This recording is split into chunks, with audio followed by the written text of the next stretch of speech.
नमस्कार दोस्तों, स्वागत है आपका आपके अपने YouTube channel Fortune flow with Sarani में। दोस्तों, आज के वीडियो में हम बात करने वाले हैं कि कैसा जाने वाला है कन्या राशि वालों के लिए आने वाला जुलाई का ये महीना। और उससे पहले आपसे एक छोटी सी रिक्वेस्ट है कि अगर आपने अभी तक अपने इस चैनल को सब्सक्राइब नहीं किया है तो प्लीज सब्सक्राइब करके बेल आइकॉन को जरूर से प्रेस कर लें ताकि हमारे आने वाले इंटरेस्टिंग वीडियोस आपसे बिल्कुल भी मिस ना हो। तो चलिए दोस्तों, बिना किसी देरी के शुरुआत करते हैं और जानते हैं कि क्या रहने वाली है ग्रहों की स्थिति यानी प्लैनेटरी प्लेसमेंट कन्या राशि वालों के लिए जुलाई के आने वाले ये महीने में। तो सबसे पहले आपके लग्नेश बैठेंगे एकादश भाव में, यानी बुध देव एकादश भाव में कर्क राशि में स्थित रहेंगे। दोस्तों, आपके द्वादश भाव में मंगल देव और केतु देव रहेंगे सिंह राशि में। आपके छठे भाव में रहेंगे राहु देव कुंभ राशि में। आपके सप्तम भाव में रहेंगे शनिदेव मीन राशि में। नवम भाव में स्थित रहेंगे शुक्र देव वृषभ राशि में। दशम भाव में सूर्य देव और बृहस्पति रहेंगे मिथुन राशि में। और चंद्रमा दोस्तों, जैसे कि पहले के वीडियोस में भी बताया है कि हर 2.5 दिन पे अपनी राशि को परिवर्तित कर लेते हैं। तो दोस्तों, ये रहने वाली है ग्रहों की पोजीशन। अब जान लेते हैं कि ग्रहों का फलादेश क्या कहता है कन्या राशि वालों के लिए आने वाले इस महीने में। देखिए, सबसे इंपॉर्टेंट है लग्नेश, और लग्नेश ने क्या स्थिति बनाई हुई है वो बहुत ज्यादा उस मंथ के थीम को डिटरमाइन कर देता है दोस्तों। तो लग्नेश देखिए एकादश भाव में स्थित है, यानी और लग्नेश आपके दशमेश भी है और लग्नेश भी है, यानी बुध देव। अब वो बैठे हुए हैं एकादश भाव में। दोस्तों, कल के वीडियो में भी हमने इस बात को बताया था कि एकादश भाव में बुध की स्थिति या फिर और किसी ग्रह की भी स्थिति अगर वो एक अच्छी राशि में भी स्थित है तो फिर वो बहुत अच्छे परिणाम देने में सक्षम रहता है, क्योंकि one of the most benefic, बहुत ही लाभ का भाव है एकादश भाव। तो लग्नेश का यहाँ स्थित हो जाना, दशमेश का यहाँ स्थित हो जाना बहुत ही शुभ है दोस्तों। दोनों आपके स्वयं और आपके करियर के पर्सपेक्टिव से दोनों तरीकों से बहुत ज्यादा पॉजिटिव है। देखिए, क्योंकि यहाँ से जो ग्रह है ना वो अपने से 11वें भाव में गया है और 11वें भाव में है भी, और साथ में दशम भाव से भी द्वितीय भाव में गया है। तो जब भी ग्रह अपने से द्वितीय में जाता है यानी वो अपने आप से गेन्स को शो कर रहा है दोस्तों। और यहाँ पे 10th हाउस है आपका करियर का भाव, तो करियर से गेन्स होने की पूरी संभावना है दोस्तों जुलाई के इस महीने में, क्योंकि पूरे महीने बुधदेव यहीं स्थित रहने वाले हैं। और लग्नेश के हिसाब से भी, यानी आपकी जो अनफुलफिल्ड डिजायर्स थी, ऐसी इच्छाएं थी जो काफी समय से पेंडिंग थी, वो पूरी होने की पूरी स्थिति बन रही है दोस्तों, क्योंकि यहाँ पर बुध स्थित हैं। और इसके साथ में आपके करियर से रिलेटेड जो आपने पहले मेहनत की थी उसके रिजल्ट बुध देने के लिए आ गए हैं आपके एकादश भाव में दोस्तों। हाँ, ये जरूर है कि कर्क राशि है, बुध यहाँ पे बहुत कंफर्टेबल नहीं फील करते हैं, तो उस तरीके से आप कह सकते हैं कि थोड़ा डिफिकल्टी हो सकती है, आप थोड़ा असहज महसूस कर सकते हैं। क्योंकि देखिए दोस्तों, क्या है कि बुध जो है ना वो चंद्रमा को अपना शत्रु मानते हैं, उतना पसंद नहीं करते हैं चंद्रमा को, लेकिन चंद्रमा बुध को अपना शत्रु नहीं मानते। इसका ये मतलब है कि यहाँ पर ग्रह अच्छे फल देगा, यानी चंद्रमा का प्रॉमिस तो है यहाँ पर, लेकिन आप खुद में थोड़ा सा अनकंफर्टेबल फील कर सकते हैं, लेकिन बहुत पॉजिटिव रिजल्ट्स की गारंटी है यहाँ पे बुध की प्लेसमेंट के साथ में दोस्तों। चलिए अब बात कर लेते हैं छठे भाव में राहु देव आपके लिए क्या लेकर बैठे हैं। देखिए, 6th हाउस में कुंभ राशि में, कुंभ राशि राहु सब लॉर्ड है, यानी को लॉर्ड है कुंभ राशि के शनिदेव और राहु। अब यहाँ पर छठे भाव में बैठे हैं दोस्तों। छठे भाव में राहु को कुंडली का अगर आप नेटल चार्ट भी देखें ना, या गोचर में, दोनों तरीके से छठे भाव में राहु बहुत अच्छा कहे जाते हैं, क्योंकि यहाँ पर बैठकर ये निर्मित करते हैं शत्रुहंता योग। ये बहुत पॉजिटिव योग होता है, क्योंकि देखिए ये जो छठा भाव है ना, ये रोग ऋण शत्रु कॉम्पिटिशन, आपके जितने भी डिस्प्यूट्स हैं, आपके जितने कॉम्पिटिशन है, आपके जो एनिमीज हैं, इसे अरिभाव भी कहते हैं। तो उस तरीके से राहु की यहाँ प्लेसमेंट, क्योंकि राहु के साथ है क्या, उनको चाहिए एक ऑब्सेशन, एक ऐसा गोल जिससे वो ऑब्सेस्ड रहें और लगातार उस पर काम करते रहें दोस्तों। तो यहाँ पे राहु को अपने लिए बहुत फेवरेबल कंडीशन मिल जाती है और बहुत अच्छे से वर्क कर पाते हैं।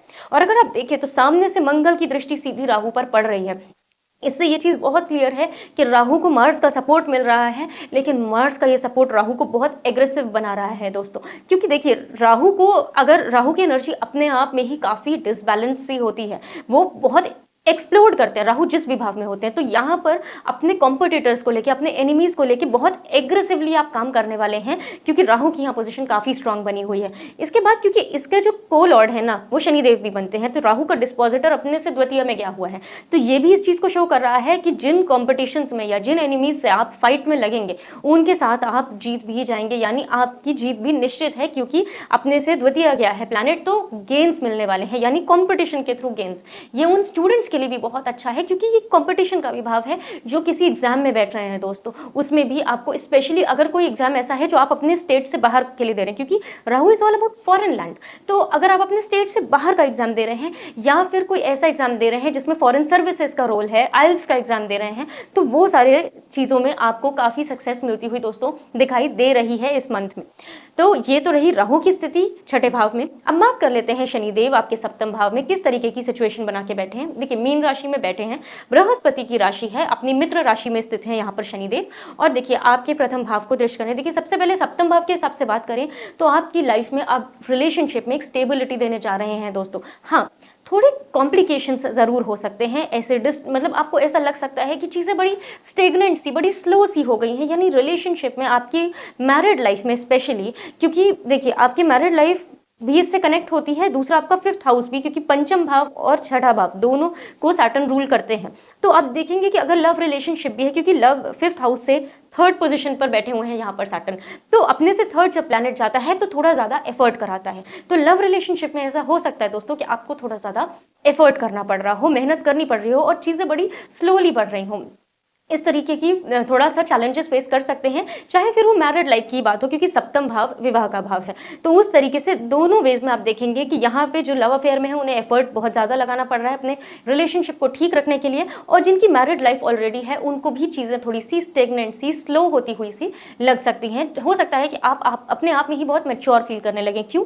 क्योंकि देखिए, यहाँ से शनिदेव देख रहे हैं आपके प्रथम भाव को, आपके चतुर्थ भाव को भी देख रहे हैं दोस्तों, और आपके नवम भाव को भी देख रहे हैं। तो भाग्य में थोड़ा सा स्लो कर सकते हैं, क्योंकि शनि की दृष्टि पड़ रही है, यहाँ पे तृतीय दृष्टि पड़ रही है। सैटर्न थोड़ा सा स्लो कर देते हैं चीज़ों को। ये सैटर्न बेनिफिक है किस वजह से? इसीलिए तो है कि वो चीज़ों को थोड़ा सा डिले कर देते हैं लोगों के लिए। इसके अलावा देखिए, प्रथम भाव में देख रहे हैं आपके अंदर मैच्योरिटी भर भर के आने वाली है, क्योंकि देखिए सैटर्न है मैच्योरिटी का कारक, ये सबसे बूढ़ा ग्रह है, सबसे एजड प्लैनेट है, एजड लोगों को शो करते हैं। तो आपके अंदर सैटर्न सेवंथ हाउस से बैठ के एक मैच्योरिटी देंगे, और वो मैच्योरिटी कैसे आएगी?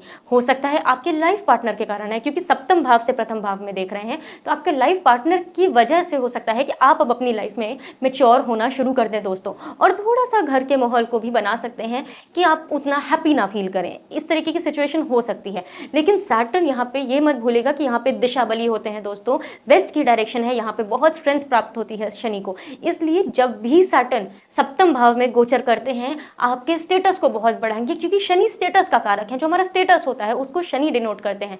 तो सैटर्न यहाँ पे बैठ के आपके स्टेटस को राइज करेंगे, यानी ये जो आपको प्रॉब्लम्स आ रही हैं, ये परिस्थितियां जिस भी तरीके से आ रही हैं दोस्तों, इनको आप मैनेज कर ले जाएंगे, और उसकी वजह से आपके स्टेटस में आपको बहुत राइज देंगे शनिदेव। इसलिए लॉन्ग टर्म ड्यूरेशन में सैटर्न की प्लेसमेंट बहुत ही शुभ है, बहुत ही फ्रूटफुल है। चलिए अब बात कर लेते हैं नवम भाव में शुक्रदेव अपनी स्वराशि में आपके लिए कैसे रिजल्ट्स लेके बैठे हैं। देखिए दोस्तों, आपके द्वितीयेश भी बनते हैं, यानी धन भाव के स्वामी, और नवम भाव यानी भाग्य भाव के स्वामी भी शुक्रदेव हैं, और अपनी स्वराशि यानी वृषभ राशि में स्थित हैं दोस्तों। तो यहाँ पे शुक्र बहुत अच्छा रिजल्ट देने वाले हैं, क्योंकि देखिए शुक्र अपनी राशि में बैठे हुए हैं और नवम भाव को रूल भी करते हैं, यानी भाग्य का पूरा साथ मिलेगा। भले ही भाग्य में साथ थोड़ा धीमे मिले शनि के कारण, क्योंकि शनि दृष्ट कर रहे हैं, लेकिन फिर भी शुक्र अपनी राशि में है तो बहुत पावरफुल होकर बैठे हैं दोस्तों। इसलिए ऐसा हो सकता है कि आपके कोई पुराने अटके काम थे जो कि ऑलमोस्ट कंप्लीट थे, लेकिन आखिरी में आके अटक जा रहे थे, तो वो इस मंथ में शुक्र पूरे करने के लिए यहाँ पर बैठे हुए हैं कि भाग्य का जहाँ पे साथ मिलना था ना दोस्तों, वो अब आपको मिल जाएगा, क्योंकि शुक्र इस भाव में स्थित है। दूसरा, आपको आपके भाग्य के कारण से गेन्स हो सकते हैं, यानी धन का लाभ मिल सकता है अपने भाग्य की वजह से। और इसके साथ साथ में शुक्र यहाँ पे ये भी डिनोट कर रहे हैं कि आप किसी लॉन्ग ट्रिप पर जा सकते हैं, क्योंकि लॉन्ग ट्रैवल्स को भी शुक्र डिनोट करते हैं, और वो बिजनेस रिलेटेड ट्रैवल्स भी हो सकते हैं दोस्तों, और उससे आपको धन लाभ हो सकता है। तो अगर इस तरीके की कोई मीटिंग आपकी बन रही हो जुलाई के महीने में, वो आपके लिए बहुत ही पॉजिटिव रहेगी, आप जरूर करिएगा उसको। चलिए अब बात कर लेते हैं दशम भाव में क्या स्थिति बना रखी है। देखिए, सूर्यदेव और बृहस्पति यहाँ पर बैठे हैं, और बृहस्पति तो यहाँ पर अगले साल तक रहने वाले हैं, लेकिन सूर्यदेव यहाँ से गोचर कर जाएंगे 16 जुलाई को। तो उससे पहले सूर्य की, देखिए सूर्य हैं आपके द्वादशेश यानी 12th हाउस लॉर्ड, और बैठे हैं दशम भाव में। तो देखिए यहाँ पर ये इस चीज़ को जरूर डिनोट कर रहा है कि जिन लोगों का करियर फॉरेन से रिलेटेड था, चाहे वो इंडिया में रह रहे हों लेकिन फॉरेन की कंपनीज के साथ जुड़े हों, MNCs में काम कर रहे हों, या फिर इंडिया में ही किसी और स्टेट में हो, फॉर एग्जाम्पल नॉर्थ के हैं और साउथ में जाके रह रहे हैं, तो ऐसे लोगों को अपने करियर में रिकॉग्निशन, क्योंकि सूर्य है, जहाँ जाएंगे वहाँ रोशनी भर देंगे दोस्तों। तो उस तरीके से रिकॉग्निशन मिलना, आपका फेम मिलना, फेम का कारक भी सूर्य है। तो आपको इस तरीके के लोगों को बहुत ज़्यादा चांसेस हैं कि आपको फेम मिले, आपके काम के लिए अब आपको पहचान मिले अपने कार्य क्षेत्र में, क्योंकि दशम भाव में आकर स्थित हो गए हैं सूर्यदेव। यहाँ पर सूर्य दिशा बली भी होते हैं दोस्तों, इसलिए बहुत ही पावरफुल सन बैठे हुए हैं मंथ की स्टार्टिंग से 15 डेज के लिए आपके लिए। तो उसका बेस्ट यूटिलाइजेशन करेंगे तो आपके लिए बहुत अच्छा रहेगा। बहुत अच्छी स्थिति बनी हुई है दोस्तों आपके पुराने कामों को एक रिकॉग्निशन मिलने की। चलिए अब बात करते हैं कि बृहस्पति ने यहाँ क्या स्थिति बनाई हुई है। देखिए बृहस्पति आपके 4th हाउस लॉर्ड है, यानी चतुर्थ भाव के स्वामी हैं और सप्तम भाव के स्वामी हैं और दशम भाव में आके स्थित हैं। तो जैसे शनि जो कमी कर रहे थे ना, यहाँ पे देखकर बृहस्पति उसको पूरा कर रहे हैं, क्योंकि बृहस्पति की जो दृष्टि होती है वो होती है गंगा जल, यानी को शुद्ध कर देती है। तो सैटर्न वाले नेगेटिव इफेक्ट को बृहस्पति यहाँ पे उसको कैंसिल आउट कर रहे हैं दोस्तों, और ये बहुत पॉजिटिव है क्योंकि आपके घर के एटमॉस्फेयर को अच्छा बनाकर रखेंगे। इसके साथ साथ में आपके 12th हाउस का 7th हाउस का लॉर्ड जो है वो भी 10th हाउस में आकर बैठा है। तो आपके पार्टनर का, आपके स्पाउस का सपोर्ट आपके करियर में मिलता हुआ दिख सकता है। जिन लोगों के पार्टनर उनके साथ में बिजनेस में एसोसिएटेड हैं या जॉब में किसी तरीके से उनकी हेल्प करते हैं, तो यहाँ से 7th हाउस लॉर्ड का 10th हाउस में आना उस तरीके से भी बहुत पॉजिटिव है दोस्तों। तो ओवरऑल बृहस्पति की यहाँ स्थिति अच्छी है। चलिए अब सूर्य का इस भाव में आने की बात कर लेते हैं, क्योंकि 16 जुलाई के बाद में सूर्य आ जाएंगे आपके 11वें भाव में। दोस्तों देखिए आप 11वें भाव में सूर्य वैसे अच्छा परफॉर्म करते हैं, लेकिन यहाँ पर आपके लिए क्या चीज़ अच्छी नहीं रहेगी उस पर बात कर लेते हैं। देखिए 12वें भाव से 12वां भाव है, तो इस चीज़ को आप समझ रहे हैं कि वैसे तो ये 12वें भाव का भवाद भवन बन गया, क्योंकि ये 12वें से 12वां है, लेकिन फिर भी आपको कोई रिस्क नहीं लेना है। यानी इस टाइम कोई लॉन्ग टर्म इन्वेस्टमेंट्स नहीं करने हैं। 15 दिन के लिए लॉन्ग टर्म इन्वेस्टमेंट्स को बिल्कुल अवॉइड कर लें दोस्तों, तो वो आपके लिए बहुत अच्छा रहेगा, क्योंकि इसमें आपको थोड़े से लॉसेस देखने पड़ सकते, सॉरी 15 दिन नहीं, 1 महीने के लिए जब सूर्य यहाँ पर रहेंगे। इस चीज़ में आपको ध्यान रखना पड़ेगा दोस्तों, क्योंकि क्या है ना कि सूर्य की जो ये स्थिति है ना, ये आपको कहीं ना कहीं आगे चल के कोई लॉस, मतलब यहाँ पे आप जो इन्वेस्टमेंट करेंगे ना वो उतना फायदा नहीं देगा दोस्तों, इसलिए आप इन्वेस्टमेंट करने से बचें। पर हाँ, यहाँ पे सूर्य की स्थिति ये जरूर बता रही है कि आपके कोई बड़े लॉसेस नहीं होने वाले, कोई बड़े खर्चे नहीं होंगे कन्या राशि वालों के लिए आने वाले इस 1 महीने में। चलिए अब हमने शुरुआत में ही बात कर ली थी कि लग्नेश बुध की क्या स्थिति है एकादश भाव में। अब बात कर लेते हैं द्वादश भाव में मंगल देव और केतु देव क्या लेकर बैठे हैं आपके लिए। देखिए मंगल आपके तृतीयेश हैं और अष्टमेश हैं और आकर बैठ गए हैं 12वें भाव में।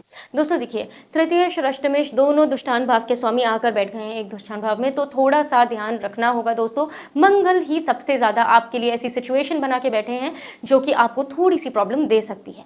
तो क्या है ना, क्योंकि ये जो भाव है पराक्रम का भाव है, अब ये आ गए लॉसेस के भाव में, तो पराक्रम का लॉस हो गया, यानी आप जो करेज दिखाएंगे वो अब उतना काम नहीं आना है दोस्तों। और साथ ही देखिए अष्टम भाव है अचानक से लॉसेस होने का भाव, और वो लॉसेस के भाव में आकर भी बैठ गया है, तो आपको इस चीज का ध्यान रखना है कि कोई अननेसेसरी एक्सपेंसेस नहीं करने हैं। साथ ही अगर इस महीने में कोई लैंड प्रॉपर्टी खरीद रहे हैं तो उसको भी अवॉइड करें 29 जुलाई तक, जब तक मंगल बैठे हुए हैं आपके 12वें भाव में यानी द्वादश भाव में, तब तक इस चीज को अवॉइड करना है, क्योंकि साथ में बैठे हुए हैं केतु, तो वो आपको चीज फलने नहीं वाली है लॉन्ग टर्म में। इसलिए इस महीने किसी भी तरीके की रियल एस्टेट की डील को ना करें दोस्तों। और इस महीने एक चीज का और आपको ख्याल रखना है कि आपके यंगर सिबलिंग्स के साथ, यानी आपके कुछ छोटे भाई बहन है, क्योंकि तृतीय भाव छोटे भाई बहनों का है, वहां वो आ रहा है लॉसेस के भाव में और दूसरा केतु के साथ स्थित है, तो यहाँ पे ये सिचुएशन दिखा रहा है कि आपके छोटे भाई बहनों के साथ आपका लड़ाई झगड़ा हो सकता है।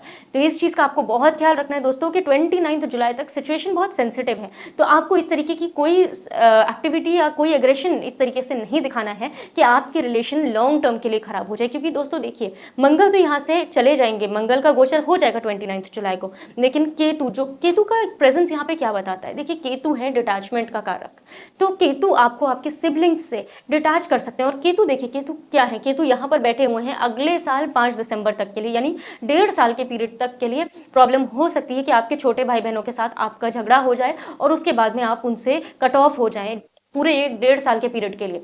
तो इस चीज़ को अवॉइड करें। 29 जुलाई तक आपको बहुत ही केयरफुल रहना है मार्स की इस पोजीशन को लेके। अब बात कर लेते हैं केतु का दूसरा जो एस्पेक्ट है, जो कि पॉजिटिव एस्पेक्ट है, देखिए, केतु यहाँ सबसे ज़्यादा प्रसन्न रहते हैं। जैसे राहु छठे भाव में, वैसे केतु 12वें भाव में बहुत खुश रहते हैं, क्योंकि मोक्ष कारक ग्रह है और मोक्ष का आखिरी जो मोक्ष त्रिकोण है, वो यही भाव है। तो इस तरीके से जो 12वें भाव में केतु हैं, ये आपको स्पिरिचुअलिटी की तरफ बहुत ज़्यादा बढ़ावा देंगे और आपको स्पिरिचुअल होने के लिए प्रोत्साहित भी करेंगे। तो यहाँ पे केतु की स्थिति बहुत अच्छी है कि आप देखिए यहाँ पे तीर्थ पे भी जा सकते हैं और आपका उसमें केतु का सपोर्ट भी रहेगा आपका उस चीज़ में सक्सेस के लिए, यानी आप बहुत पुण्य इकट्ठा कर सकते हैं इस साल, इस महीने तीर्थ पे जाके। तो दोस्तों, ये तो थी ग्रहों की स्थिति। अगर बात करें कि आपको कौन सा उपाय करना है और किस चीज़ का सबसे ज़्यादा ध्यान रखना है, तो वो है मंगल की यहाँ स्थिति, क्योंकि मंगल की यहाँ स्थिति आपके रिलेशंस को, साथ ही साथ आपके लॉसेस को भी एक्टिवेट कर रही है दोस्तों। तो उस चीज़ का आपको कैसे ख्याल रखना है, आपको सिंपली पूरे जुलाई के महीने में हनुमान जी के मंदिर जाना है। अगर आपको लगता है कि आपका कोई बड़ा लॉस होने को है, आपको ऐसी आशंका है, तो आपको हनुमान जी के मंदिर में जाके चमेली के तेल का दिया जलाना है, उनको बूंदी का भोग लगाना है, फूल चढ़ाने हैं और इसके साथ में जो हनुमान जी का राइट फुट का यानी सीधे पैर का जो बड़ा अंगूठा है, उसका टीका पंडित जी से लेकर अपने माथे पर लगवा लेना है दोस्तों। और साथ ही साथ हनुमान चालीसा का पाठ भी करके आना है। अगर 7 बार की संख्या में करेंगे दोस्तों तो बहुत ही शुभ रहेगा। तो दोस्तों, क्योंकि केतु बैठे हैं इसलिए, अदरवाइज आप 8 बार की संख्या में भी कर सकते हैं दोस्तों। तो ये थी आपके लिए बहुत सिंपल सा उपाय है, लेकिन ये बहुत ज़्यादा आपके लॉसेस से आपको बचा सकता है दोस्तों। तो इसको करना ना भूलिएगा, कम से कम हर शनिवार को और हर मंगलवार को इसको अवश्य से करिएगा। तो दोस्तों, ये रहने वाली है कन्या राशि वालों के लिए ग्रहों की स्थिति जुलाई के महीने में। ओवरऑल आपके लिए मंथ बहुत पॉजिटिव जाना है, क्योंकि आपके लग्नेश इतनी अच्छी स्थिति बनाकर बैठे हैं और बाकी ग्रहों ने भी बहुत अच्छी पोजिशंस ले रखी हैं। तो इस महीने का बेस्ट यूटिलाइजेशन करें दोस्तों। अगर आपको ये वीडियो पसंद आया है तो उसको अपनी फ्रेंड्स और फैमिली के साथ जरूर से शेयर करें, वीडियो को लाइक कर लें, चैनल को सब्सक्राइब करके बेल आइकॉन को जरूर से प्रेस कर लें। मिलते हैं अगले वीडियो में। इस वीडियो में हमारे साथ जुड़ने के लिए बहुत बहुत धन्यवाद। राधे राधे दोस्तों।